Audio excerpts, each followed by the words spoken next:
No niin, hyvät katselijat ja tervetuloa taas Ajaton hetki -kanavalle. Vieraana on tosiaan Martti Ahvenainen ja aiheena tänään islam ja kristinuskoasia. Mutta tervetuloa Martti tähän podcastiin. Kiitos oikein paljon. Kerropa hiukan itsestäsi. No, minä olen vanha helluntai-saarnaaja, ollut yli 50 vuotta, lähes 60 vuotta evankeliumin työssä täällä Suomessa ja ulkomailla. Ja nyt sitten jossakin vaiheessa, tässä toistakymmentä vuotta sitten, minä aloin tekemään myöskin työtä täällä Suomessa muslimien parissa.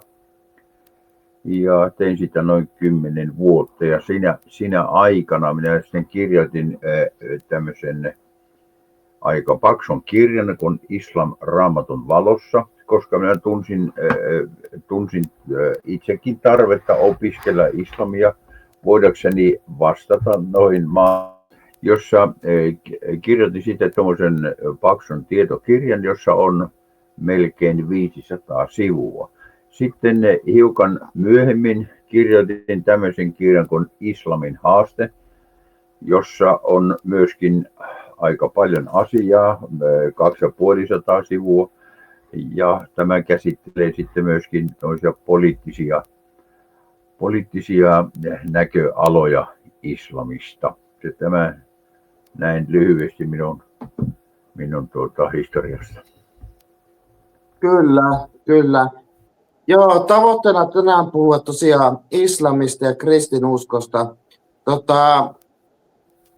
Tähän väliin mun täytyy sanoa katsojille, että muistatkaa tykätä kanavasta, jaksosta, ruvetkaa seuraamaan, jos ette jo seuraa, ja kommentoikaa ehdottomasti, mitä tykkäsitte tästä jaksosta.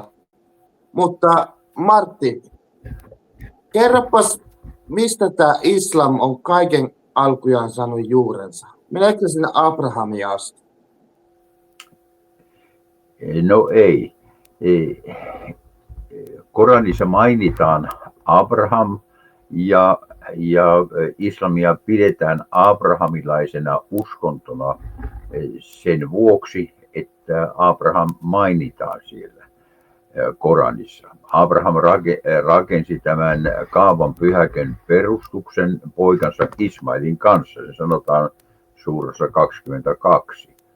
Mutta Abrahamilla itsellään ei ole mitään tekemistä islamin kanssa. Abraham palvoi Jahvea ja hän ei koskaan käynyt edes Arabiassa. Raamatusta voidaan laskea ne ja seurata tarkoin niitä paikakuntia, missä Abraham kävi. Kaikki ne ovat mainittu ensimmäisessä Mooseksen kirjassa. Hän ei koskaan edes käynyt tuolla Arabiassa. Ja sen tähden on niin kuin tavallaan epäjohdonmukaista ja harhaan johtavaa puhua abrahamilaisesta uskonnosta. Mutta mitä tulee sitten islamin syntyyn, niin on mielenkiintoista todeta, että ensinnäkin islamin synnystä on hyvin monenlaisia teorioita olemassa, mutta sellainen yleinen käsitys on se, että islam syntyi noin 600 vuotta jälkeen Kristuksen. Muhammedin syntymänä pidetään vuotta 570 ja sitten hän aloitti toimintansa noin 40-vuotiaana, eli noin vuonna 610 ja sitä kesti sitten hänen kuolemaansa asti 632. Ja siihen aikaan, kun Muhammed aloitti toimintansa, niin Arabiassa oli erilaisia uskontokuntia, ainakin 5 erilaista uskontokuntaa. Ne mainitaan Koranissa. Siellä oli saabilaiset, Ja sitten oli monijumalaisia, juutalaisia, kristittyjä ja sitten oli niin sanottuja hanifeja, jotka uskoivat yhteen Jumalaan. Ja Muhammed kuuli näitä Raamatun kertomuksia juutalaisilta ja kristityiltä.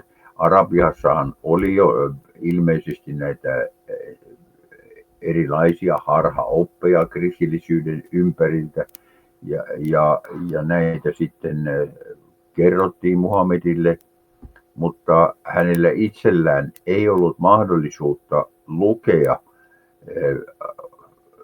arabiankielistä raamattua kahdesta syystä. Ensinnäkin arabiankielistä raamattua ei ollut vielä käännetty siihen aikaan, ja toiseksi on epätodennäköistä, että Muhammed olisi edes ollut lukutaitoinen. Tästä on vähän ristiriitaista tietoa. Mutta ja sitten kuinka tämä islam oikeastaan sitten alkoi, niin sitä ei kerrota Koranissa, mutta se kerrotaan näissä niin sanotuissa hadith-kirjoissa, joissa selitetään hyvin tarkoin Muhammedin sanomisia ja tekemisiä ja myöskin tätä islamin alkua. Ja sehän tapahtui näiden perimätietojen mukaan siten, että Muhammed meni eräänä päivänä Hira-nimiseen luolaan, jossa henkiolento nimeltä, jota ruvettiin kutsumaan Jibriliksi, ilmestyi Muhammedille siellä ja painoi häntä voimakkaasti rinnasta ja näytti hänelle sellaista kangasta, jossa luki jotakin. Ja tämä henkiolento Jibril vaati sitten Muhammedia, että lue, mitä tässä kankaassa sanotaan. Mutta Muhammed sanoi, minä en pysty lukemaan. Hän painoi Muhammedia rinnasta niin voimakkaasti, että hän menisi tukehtua, mutta kun hän pääsi lopulta tämän henkiolennon, jota siis nimitettiin myöhemmin enkeli Jibriliksi, ja sitten vielä myöhemmin häntä alettiin kutsumaan Gabrieliksi tietyistä syistä.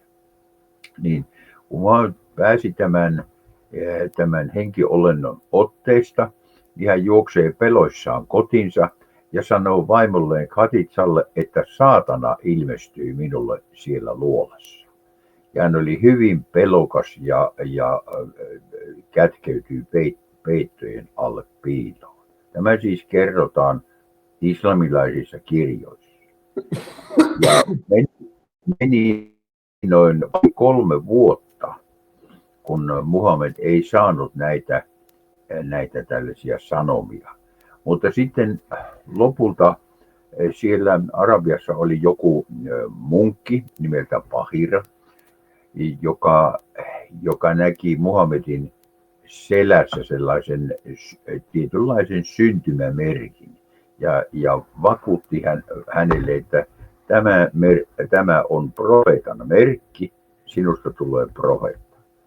Ja sitten toiseksi hänen vaimonsa Khadidja sanoi Muhammedille näin, että kerro minulle, milloin se henki ilmestyy sinulle seuraavan kerran. Niin minä tein kokeen. Ja päivä tuli, jolloin tämä henkiolento ilmestyi Muhammedille siellä huoneessaan. Ja Khadidja teki kokeen, että hän otti ainakin jonkin verran vaatteita päältään pois, todennäköisesti paljasti rintansa ja kysyi Muhammedilta sitten, että vieläkö se henki on tässä läsnä, vieläkö Gabriel on läsnä. Muhammed vastaa, ei ole, se lähti pois. Ja siitä tämä vaimo päätteli, että sellainen henki, joka ei pysty katsomaan alastonta naista, jolla on rinnat paljaana, niin sen täytyy olla Jumalasta, Allahista. Ja näin Muhammed sitten rohkaistui näiden munkki Pahiran ja myöskin tämän vaimonsa kehotuksista tuomaan näitä sanomia. Ja nyt en ulkoa muista, mitä Koranin lukua pidetään ensimmäisenä lukuna, mutta ne olivat sellaisia lyhyitä lukuja, nämä ensimmäiset luvut. Ja näin Muhammed alkoi saarnaamaan tätä islamia. Hän julisti yhden jakeen tänä päivänä, toisen huomenna ja milloin mikin tilanne sitten vaati. Ja näitä hänen lausumiaan jakeita sitten kirjoitettiin muistiin palmun lehdille, nahkapaloihin, kiviin, puukappaleisiin, kuka mihinkin. Siis tämä kerrotaan kaikki tuolla islamilaisissa kirjoissa. Ja siis Korania ei kirjoitettu eikä koottu Muhammedin elämän aikana, vaan hänen suulliset lausumansa kirjoitettiin ylös. Ja ei ole mitään tietoa, kuinka monet henkilöt sitä kirjoittivat. Ehkä heitä oli kymmeniä tai satoja. Vaikea tietää. Mutta sitten Muhammedin kuoleman jälkeen muutamat beduiiniheimot halusivat luopua islamista. Niin tässä nyt on, minä menin nyt puhumaan tästä Koranin synnystä, mutta minä kohta sitten mainitsin jotakin tästä islamin leviämisestä. Ja Muhammedin kuoleman jälkeen niin muutamat beduiiniheimot halusivat luopua islamista.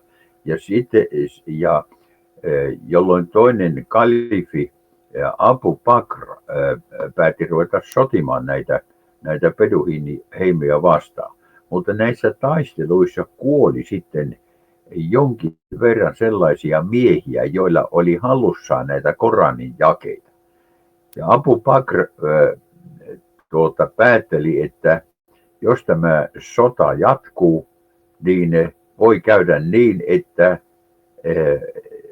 sellaiset miehet, joilla on hallussaan näitä Koranin jakeita, kuolevat kaikki siinä sodassa ja Korani jäi kirjoittamatta. Niinpä hän määräsi sitten Tabit-nimisen kirjurin kokoamaan tämän Koranin kaikilta niitä miehiltä, joilla niitä jakeita oli hallussaan. Ja niin Tabit kokosi tämän Koranin noin 3-4 vuotta Muhammedin kuoleman jälkeen.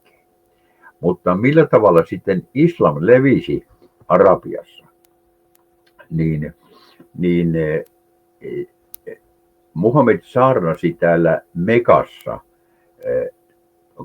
ensimmäiset 12 vuotta islamia. Ja sinä aikana hän islamilaisten kirjojen mukaan voitti islamin uskoon noin 120 henkeä. Ehkä 100 henkeä, 120, ei sitä kukaan täsmällisesti tiedä. Mutta mekkalaiset pilkkasivat Muhammedia ja vastustivat häntä, naureskelivat hänen sanomilleen, että nämä on vanhoja taruja, mitä sinä puhut meille. Nämä mainitaan useaan kertaan Koranissa, että mekkalaiset sanoivat hänelle, että nämä on vanhoja satuja, mitä sä puhut meille, me emme usko näihin. Ja Muhammedilla oli vaikeuksia saada kannattajia ja hän sitten joutuu joko vapaaehtoisesti tai painostuksen alla lähtemään Mekasta ja hän meni Medinaan, juutalaiseen kaupunkiin, suuren kaupunkiin. Ja Medina ja hän näiden seuraajiensa kanssa, hänellä oli noin 100 kannattajaa. Ja sitten Medinassa hän onnistui voittamaan lisää kannattajia puolelleen ja hän siellä riitautui myöskin juutalaisten kanssa. Kenessä oli syy, sitä minä en tässä rupea pohtimaan, Mutta joka tapauksessa hän riitautui juutalaisten kanssa ja sitten jossakin vaiheessa hän tappoi 700 juutalaista omin käsin. Mutta Medinasta käsin hän alkoi sitten näiden sotamiestensä kanssa niin tekemään ryöstöretkiä, kun nämä mekkalaiset karavaanit toivat tavaraa sen eri puolille Arabiaa ja Lähi-Itää, niin hän alkoi ryöstelemään näitä karavaaneja ja vaatimaan myöskin sitten, että näiden karavaanin kuljettajien täytyy kääntyä islamiin ja sitten mekkalaiset alkoivat saada tietää, että Muhammed tekee näitä karavanin ryöstöretkiä ja he varustivat sitten kerrankin matkalle sen 1000-henkisen armeijan. 1000 aseistettua miestä jonkun, mutta Muhammed voitti heidät. Tämä oli niin sanottu Badrin taistelu. Muhammed voitti nämä 1000 miestä ja siitä alkoi sitten islamin levitys. Ja Muhammed meni kaupungista kaupunkiin näiden miestensä kanssa ja taisteli heitä vastaan. Ja 8 vuodessa hän voitti koko Arabian islamille. Hän antoi, kun hän hyökkäsi kaupunkeihin, hän tarjosi heille rauhaa, kääntykää islamiin, taikka teidät tapetaan. Ja kun ihmiset eivät vapaaehtoisesti kääntyneet islamiin, niin Muhammed hyökkäsi heitä vastaan ja tappoi monissa kaupungeissa sitten ihmisiä. Ja niin kuin hän sanoi sitten ennen kuolemaansa näin, että minut on tehty voitokkaaksi terrorin avulla. Siis hän itse tunnustaa, että hän oli nykyajan kieltä käyttääkseni, hän oli terroristi, joka voitti Arabian miekan avulla. Yeah. Aivan toisin kuin mitä Jeesus sanoi opetuslapsille, että saarnatkaa evankeliumia. Ja joka uskoo ja kastetaan, se pelastuu. Jeesus käskenyt koskaan miekkaa käyttämään. Ja missä vaiheessa sitten tuo islamin usko alkoi vainoamaan juutalaisia? No se oli melko pian tämän valtaanpääsyn jälkeen. Koranissa on, en muista nyt missä suurassa se nyt sanotaan, mutta joka tapauksessa siellä käy ilmi, että Muhammed oli aluksi hyvin suosiollinen juutalaisia kristittyjä kohtaan. Ja hän sanoi, että juutalaisen ja kristittyjen, joita nimitetään Koranissa kirjan kansaksi, niin heidän ei tarvitse pelätä tuomiopäivää. Ja Koranissa on lukuisia jakeita. Minä olen laskenut ainakin 20 jaetta, jossa Muhammed sanoo mekkalaisille ja juutalaisille ja kristityille, että minut on lähetetty vahvistamaan oikeaksi se kirja, mikä teillä on. Siis toisin sanoen Raamattu. Ja hän tuli juutalaisia ja kristittyjä luokse ja sanoi, että minä julistan samaa sanomaa kuin tekin. Minä myönnän, että teillä on pyhä kirja, teillä on oikea uskonto. Minä julistan samaa sanomaa kuin tekin. Ja taipukaa islamiin. Minä olen samanlainen profeetta kuin tekin, ja minusta on ennustettu Raamatussa. Muslimit sanovat tänäkin päivänä, että Mooses ennusti ja Jeesus itse ennusti Muhammedin tulemisesta. Tämä ei tietenkään pidä paikkaansa. Mutta kun juutalaiset ja kristityt, joilla oli Raamattu, he tiesivät, että ei tämä islamin sanoma ole ollenkaan sopusoinnussa Raamatun kanssa. Niin he torjuivat Muhammedin. Ja erityisesti juutalaiset olivat kova pala. Ja aivan aluksi Muhammed, kun hän halusi saada juutalaiset puolelleen, niin hän määräsi myöskin tämän rukoussuunnan Jerusalemia kohti. Sitä sanotaan kiblaksi. Hän määräsi, että muslimien on rukoiltava Jerusalemia kohti. Mutta kun juutalaiset hylkäsivät islamin, niin hän muutti sitten tämän rukoussuunnan Mekkaa kohti. Ja juutalaisissa tuli kaikkein pahimmat ihmiset maapallolla, kaikkein kurjimmat luoduista. He ovat sikoja ja apinoita. Tämä sanotaan Koranissa. Juutalaiset ovat sikoja ja apinoita, kurjimmat luoduista. Ja täältä siis tämä muslimien juutalaisviha juontaa alkuunsa. Aivan. Miten sitten, jos tullaan nykyaikaan, pompataan 1400 vuotta eteenpäin, niin miten nykyään islam näkyy Euroopassa ja erityisesti Suomessa? No, tästä islamin leviämisestä on monenlaisia käsityksiä, mutta totuushan on se joka tapauksessa, että Koranissa sanotaan, että muslimien on taisteltava, kunnes kaikkialla on vain yksi uskonto, ja se on islam. Sillä sanotaan, että Allahin edessä oikea uskonto on islam. Allah on valinnut islamin uskontoksi.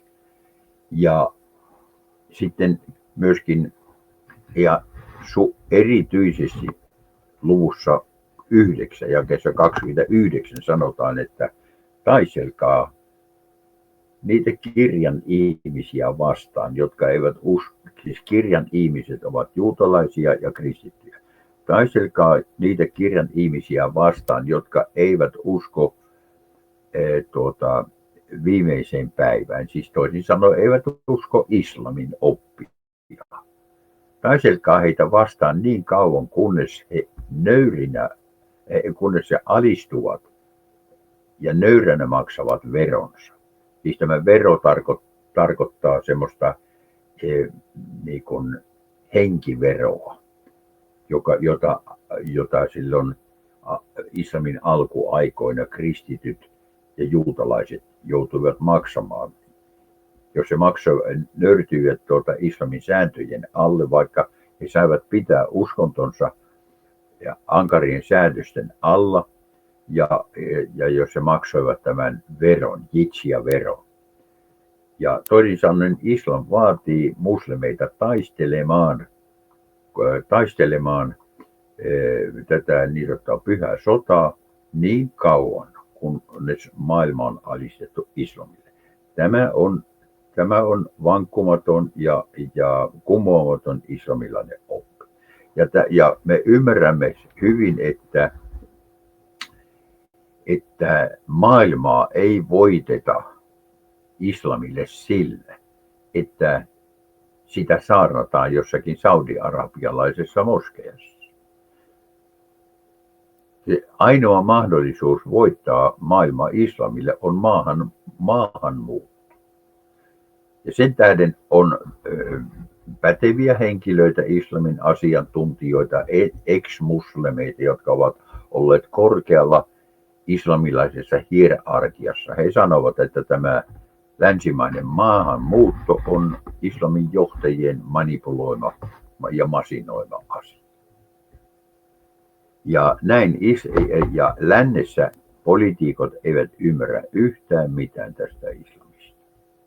Suomessa poliitikot eivät ymmärrä mitään, eivätkä muualla maissa.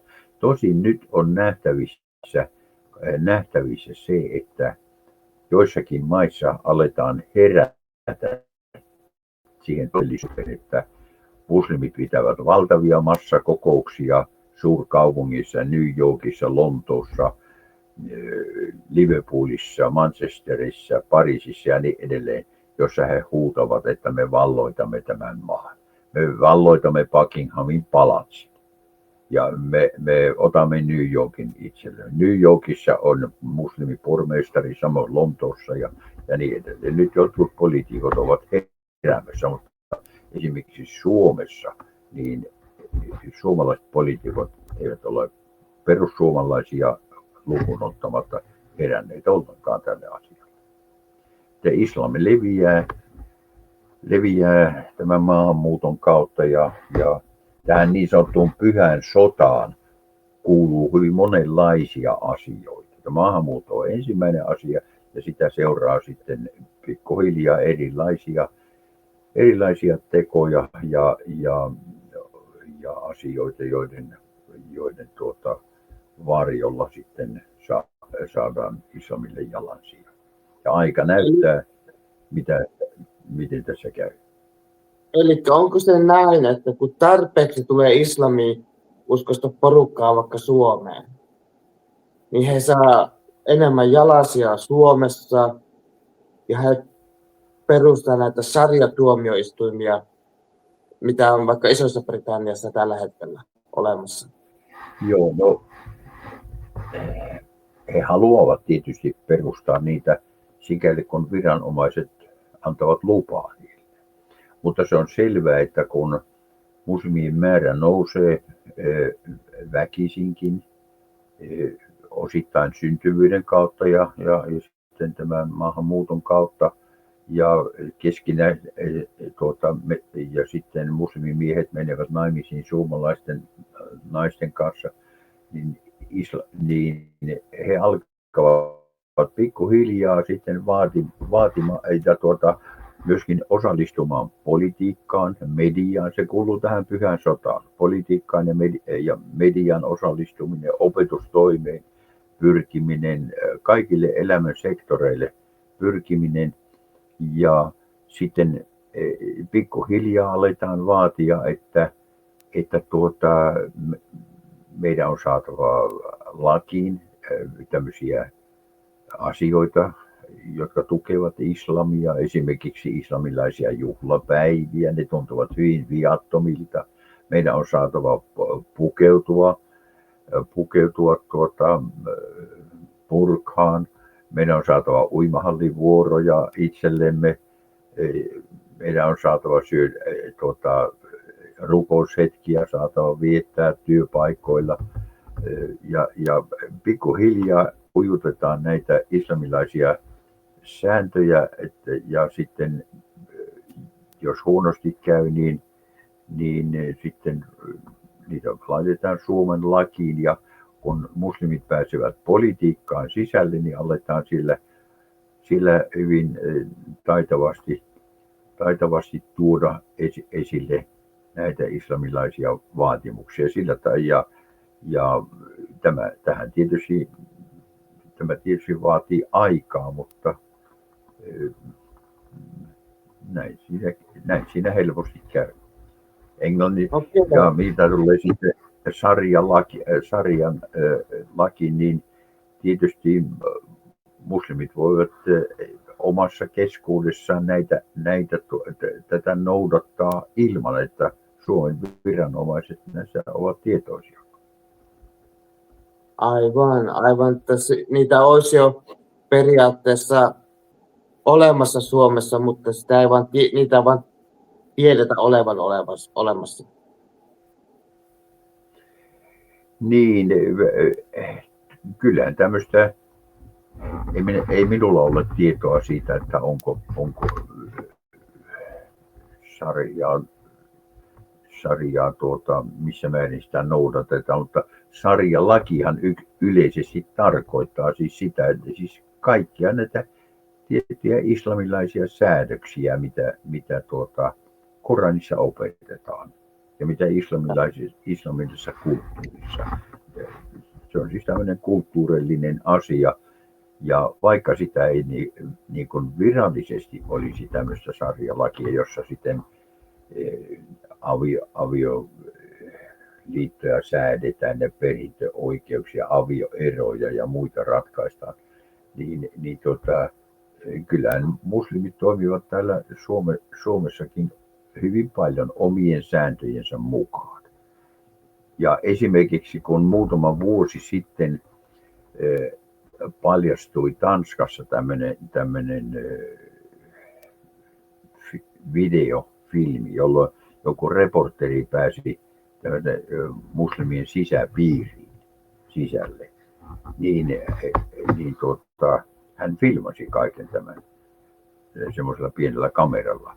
Niin muslimijohtajat sanovat, että neuvovat alaisiaan tai näitä johdettaviaan, että esiintykää Tanskan viranomaisten edessä ja kansalaisten edessä rauhaa rakastavina, ystävällisinä ja sopuisina ihmisinä, lainkuuliaisina. Terottakaa sitä, että me olemme lainkuuliaisia ihmisiä. Mutta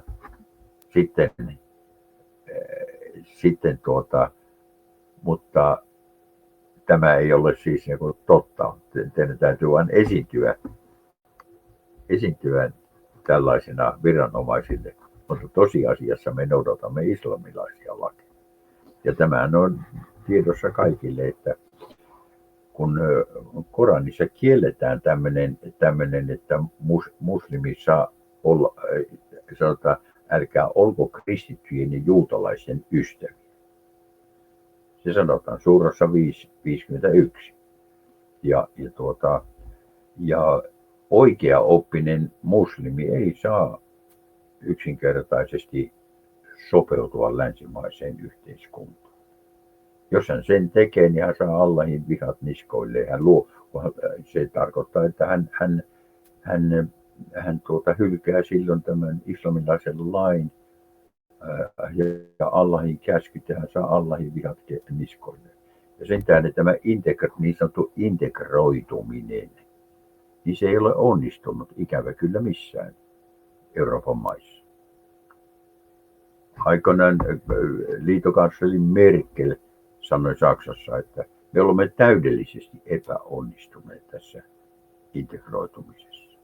Ja tämä on ihan silmin nähtävissä, ja ikävä kyllä. Kyllä.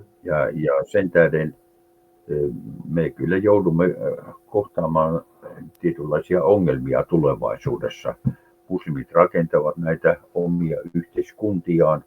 Suomen ja esimerkiksi Ranskassa on lähes 800 niin sanottua no-go-aluetta, joka tarkoittaa no-go, älä mene.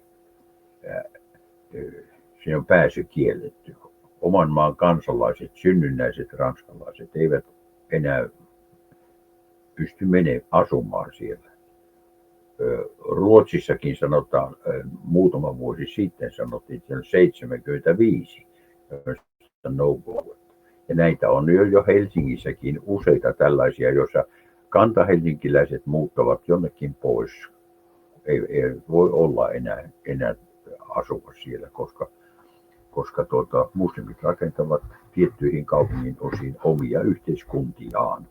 Ja sinne ei olla suomalaisilla asioilla.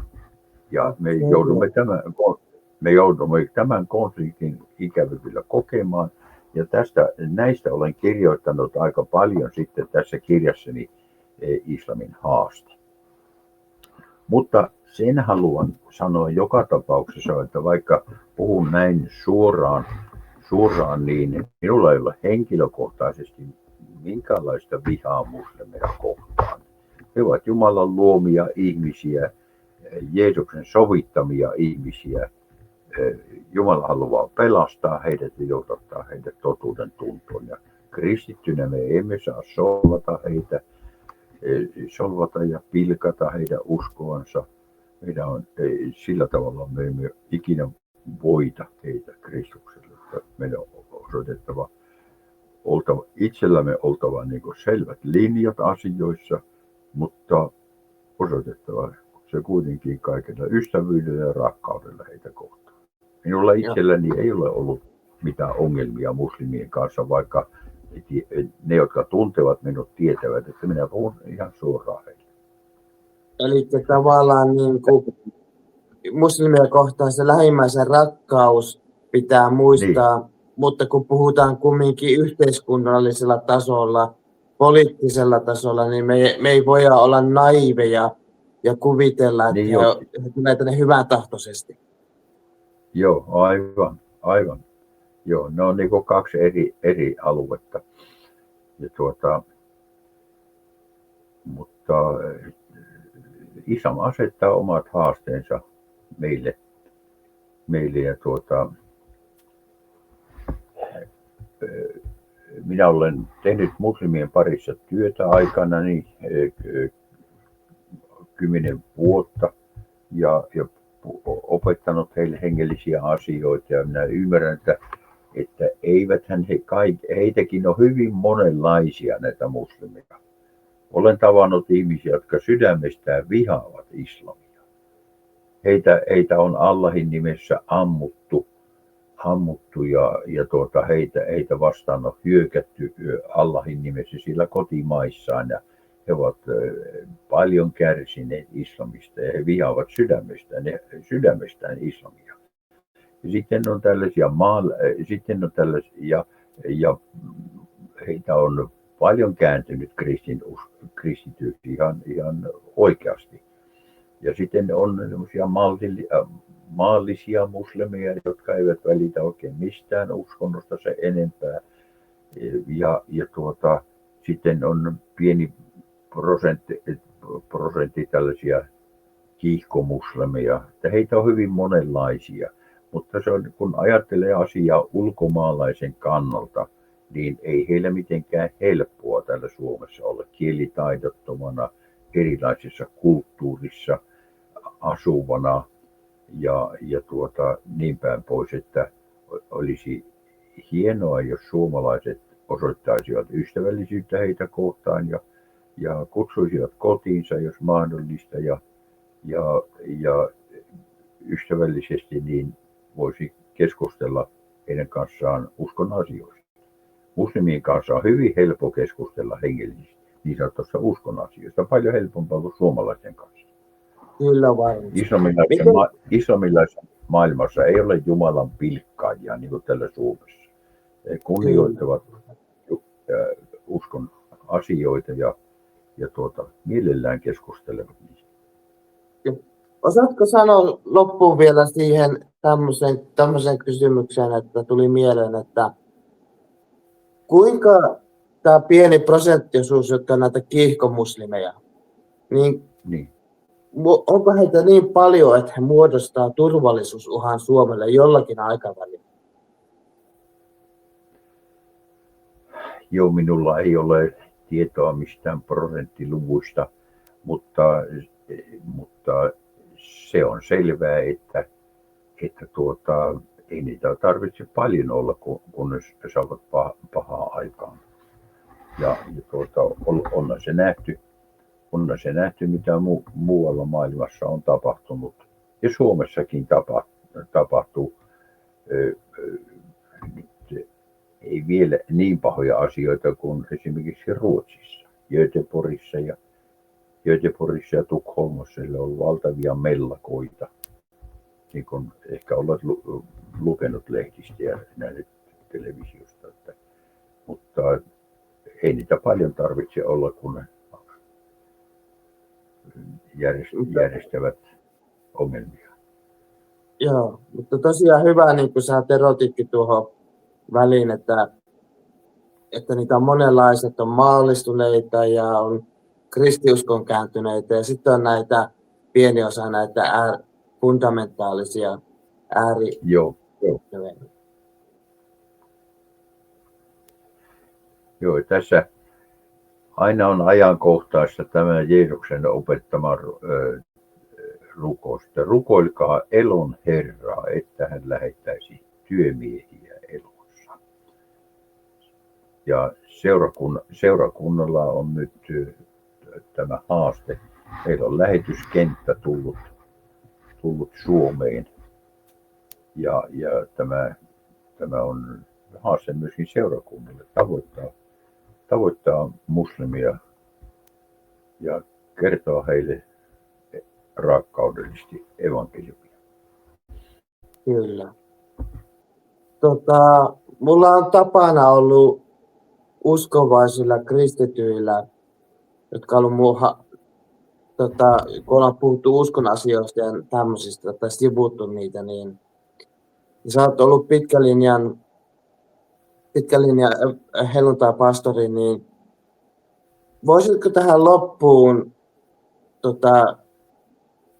vetää pelastusrukouksen, jos joku muslimi, joka haluaa kääntyä kristinuskoon, tai joku kantasuomalainen, joka haluaa kääntyä kristinuskoon, tai kuka tahansa kuuntelee tätä podcastia ja miettii, että haluaa ottaa Jeesuksen sydämeen vastaan, niin jos sä vetäisit pelastusrukouksen tähän, että jos joku haluaisi tulla uskoon. Joo. Sinun täytyy tulla vakuuttuneeksi sydämessäsi siitä, kuka Jeesus on. Jeesus ei ollut islamilainen profeetta, vaan hän on ikuinen Jumalan poika, joka syntyi ihmiseksi noin 2000 vuotta sitten voidakseen sovittaa omassa ruumiissaan meidän syntivelkamme. Ja sen tähden Jeesus kuoli ristillä, mutta hän nousi myöskin ylös. Ja tämä on Jumalan, kolmiyhteisen Jumalan ikuinen säädös jo ennen maailman perustamista, että viattoman uhrin kautta ihminen saa synnit anteeksi. Ja Kristus oli tämä viaton uhri. Ja hän nousi ylös ja hän on Herra. Hän on ainoa, joka voi pelastaa meidän sielumme synnin, saatanan ja kadotuksen vallasta. Jos sinä haluat ottaa vastaan Jeesuksen omana pelastajana, niin sinä voit yhtyä minun kanssani tähän rukoukseen. Herra Jeesus Kristus, minä tiedän olevani syntinen ihminen. Minä olen tehnyt vääriä asioita elämässä.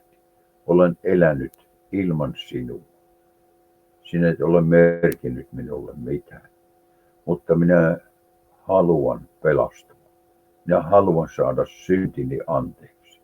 Ja minä uskon, että sinä, Jeesus, olet Jumalan poika, joka kuolit minun syntisen puolesta ja nousit ylös 3.